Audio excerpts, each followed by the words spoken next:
रखना लहू देकर देश की हिफाजत होने की ऐसे तिरंगे को सदा जिंदा बसाए रखना।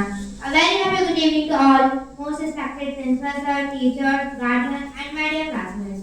I am Trisha Bhadoriya, congratulate you and welcome you heartily on the occasion of celebrating 80th Independence Day. Today the whole nation is celebrating freedom, so we are also gathered here to celebrate. We have got the opportunity not by chance but sacrifice of many freedom fighters. And today every Indian is taking open breath, and behind it there is a story of brave and warrior who sacrificed their all for the nation, and they flooded the river of blood and played holy with the blood and died for the freedom of the nation and freedom of the nation.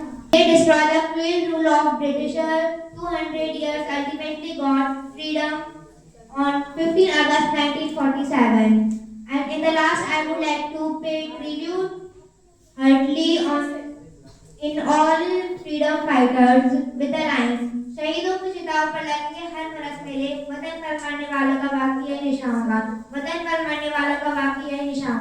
Thanks a lot, जय हिंद, जय भारत।